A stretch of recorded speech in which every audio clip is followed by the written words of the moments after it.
भारतीय वायुसेना ने फिर एक बार ये साबित कर दिया है कि कैसे कम संसाधनों में भी अपनी ताकत को शिखर पर बनाए रखा जा सकता है, क्योंकि खबर सामने आई है कि भारतीय वायुसेना ब्रिटेन से 9 जैगुआर विमानों को खरीदने जा रही है और अपनी डीप स्ट्राइक क्षमता को आने वाले कई सालों के लिए और सुरक्षित करने जा रही है, वो भी बिना किसी भारी भरकम खर्च के। दरअसल खबर सामने आई है कि भारतीय वायुसेना ब्रिटेन से 9 रिटायर हो चुके जैगुआर फाइटर जेट्स को हासिल करेगी।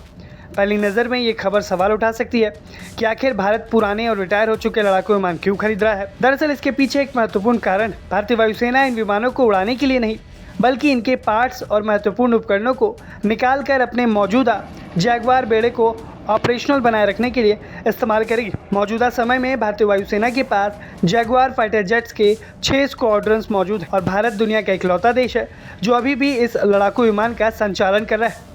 ऐसे में भारत के लिए सबसे बड़ी चुनौती है इन विमानों के स्पेयर पार्ट्स को जुटाना। दूसरे देश जो जैगुआर का इस्तेमाल करते थे वो काफ़ी पहले ही इन विमानों को रिटायर कर चुके हैं और इनकी मूल उत्पादन लाइन भी बंद हो चुकी है। लेकिन भारतीय वायुसेना की कम स्क्वाड्रन स्ट्रेंथ ने भारतीय वायुसेना को मजबूर किया है कि वो इन पुराने विमानों को अभी भी जारी रखे। यही वजह है कि भारत इन विमानों की मरम्मत और अपग्रेड के लिए दूसरे देशों के पुराने और रिटायर हो चुके विमानों को खरीद रही है, ताकि उनके स्पेयर पार्ट्स का इस्तेमाल किया जा सके और अपनी डीप स्ट्राइक क्षमता को बनाए रखा जा सके। इसी कड़ी में ब्रिटेन से ये 9 रिटायर जैगुआर एयरफ्रेम आएंगे, ताकि इनसे engine, landing gear, avionics, hydraulic system और अन्य ज़रूरी उपकरणों को निकाला जा सके और इन पार्ट्स को भारतीय वायुसेना में मौजूद जैगुआर विमानों में इस्तेमाल किया जा सके। अगर हम बात करें भारतीय वायुसेना में जैगुआर विमानों की स्थिति की, तो भारतीय वायुसेना ने जैगुआर लड़ाकू विमानों को 1980 के दशक में अपनी स्ट्राइक क्षमता को मजबूत करने के लिए शामिल किया था। समय के साथ ये विमान भारत की डीप स्ट्राइक ताकत का अहम हिस्सा बन गया और आज भी भारत इसका संचालन करने वाला दुनिया का एकमात्र देश है।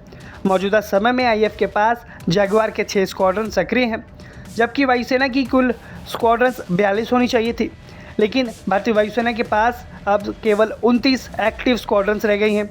यही वजह है कि इन पुराने जैगुआर विमानों को भी स्पेयर पार्ट्स और अपग्रेड के जरिए आगे ऑपरेशनल रखा जा रहा है। दरअसल ये पहली बार नहीं हुआ है जब भारत ने ऐसा कोई कदम उठाया है। इससे पहले फ्रांस और ओमान से भी रिटायर जैगुआर विमान और उनके स्पेयर पार्ट्स को हासिल किया गया था। साल 2018 में फ्रांस ने 31 रिटायर जैगुआर एयरफ्रेम, इंजन और स्पेयर पार्ट्स को भारत को बिना किसी लागत के उपलब्ध कराए थे। वहीं ओमान से भी जैगुआर विमान और इंजन लिए गए थे। अब अगर हम बात करें जैगुआर विमानों की सबसे बड़ी खासियत की, तो ये डीप स्ट्राइक कैपेबिलिटी के विमान हैं, यानी कि ये दुश्मन के इलाके में गहराई तक जाकर हमला करने में सक्षम है। पिछले कुछ सालों में भारतीय वायुसेना ने अपने बेड़े में मौजूद जैगुआर विमानों को डारिन 3 अपग्रेड के जरिए आधुनिक बनाया है। इस अपग्रेड के तहत विमानों को नए रडार, मल्टी फंक्शन डिस्प्ले, आधुनिक कॉकपिट और इलेक्ट्रॉनिक वॉरफेयर सिस्टम दिए गए। आसान भाषा में समझे तो 1980 के दशक के इन विमानों को भारत ने नया स्वरूप दिया और अब इन्हीं विमानों को और भी ऑपरेशनल रखने के लिए ये तैयारी की जा रही है। भारतीय वायुसेना फिलहाल स्क्वाड्रन्स की कमी से जूझ रही है। मौजूदा समय में उसके पास 29 स्क्वाड्रन्स हैं, जबकि भारतीय वायुसेना की आवश्यकता 42 स्क्वाड्रन्स की है। ऐसे में जैगुआर जैसे अनुभवी और भरोसेमंद प्लेटफॉर्म को ऑपरेशनल रखना बेहद ज़रूरी हो जाता है और इसलिए भारतीय वायुसेना ने एक कदम उठाया है। जहां भविष्य में तेजस, मार्क 2 और एमका जैसे स्वदेशी लड़ाकू विमानों का इंतजार है, ऐसे में इन पुराने विमानों को भी सक्रिय रखना पड़ेगा। आप भारतीय वायुसेना के इस कदम को कैसे देखते हैं, हमें कमेंट सेक्शन में ज़रूर बताएं। ब्यूरो रिपोर्ट, भारत तक।